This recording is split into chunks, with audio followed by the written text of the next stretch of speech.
Hello, welcome back to the channel. Today I'm going to be talking about understanding worship, and the timing of this video is very much intentional because we're on the cusp of Ramadan.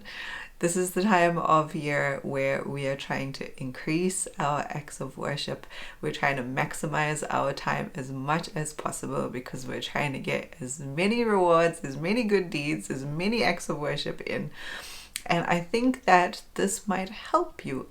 By understanding what worship is, you'll understand how to get more of those rewards. So let's talk about it. So what is worship? We think of worship as praying, giving charity, fasting, going for pilgrimage, basically the 5 pillars of Islam. Each one of those is definitely an act of worship, no doubt. But worship goes beyond that. And we are very lucky as Muslims that worship goes beyond that, because it means that pretty much anything that we do in life can be considered worship. Yes, hear me say that again. Almost anything that we do in life can be considered worship, because worship is simply any act that is pleasing to Allah. If you are doing something for the sake of Allah and you know it is something that will please Him, then that is an act of worship.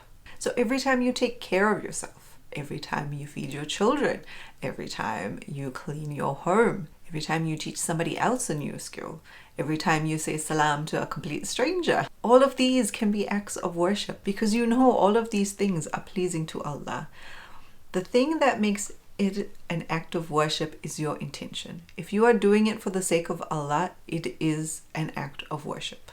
So now that you understand pretty much anything can be an act of worship, it leaves you with this huge array of things that you can now do during Ramadan to get those rewards. I keep doing this as though it's money, because if I had, the reward is greater than money. But yes, you have the opportunity to do so much now that's rewardable.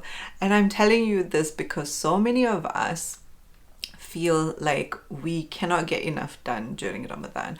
We feel like we cannot maximize our acts of worship because we only see it as praying and fasting. Some of us may not have the time to do those extra acts of worship. Not every one of us has the ability to go to Taraweeh or to do all those extra prayers that we want to do, and we start feeling bad because we see everybody else doing all of this and we think that we're falling behind, and the guilt really holds us back and makes us feel like we're not capable of doing anything more than what we're already doing, and we're not a good enough Muslim, and all these thoughts start entering your mind, putting you in a very, very negative headspace and making the rest of your Ramadan really difficult. So now that you know almost anything can be an act of worship, now you will realize, okay, maybe you didn't go to Taraweeh last night. Well, hey, guess what? You cleaning your house today, that was an act of worship. Hey, guess what? You feeding your children today, feeding your family today, guess what? That was an act of worship. So don't belittle all these things that you are already doing. Remember your intention. Your intention is what matters. If you did it for the sake of Allah, any action that you do that is pleasing to Allah, that is an act of worship. And the beauty and the mercy of Allah is that you know that something that you do today, so if today you fed your children as an act of worship, you will be rewarded for that, no doubt. But on the 1st of Ramadan, if you practice that exact same act of worship of feeding your children for the sake of Allah, the reward is far, far greater. That is the mercy of your Lord. So as we go into the best month of the year, I would like you to have that kind of mindset. The kind of mindset that everything that I'm doing in my day can be an act of worship. Everything that I'm doing should be for the sake of Allah. Therefore, it will be an act of worship, because we want to maximize those deeds, guys. We want to maximize those acts of worship. We want to do everything that is possible for us to do, but we are human. Our capacity is limited. Even if we didn't sleep and prayed 24 hours a day, that would never be enough worship for Allah. That's how great He is. So the thing is not to be perfect, but to try your best and to realize that everything that you do should be for the sake of Allah.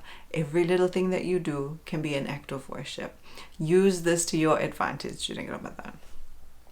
I hope this small tip is helpful for you going into Ramadan. I hope you maximize it as much as you possibly can. And I hope that this will be one of your best Ramadans ever. I hope this video has been of benefit to you, and I'll catch you in the next one. Bye for now.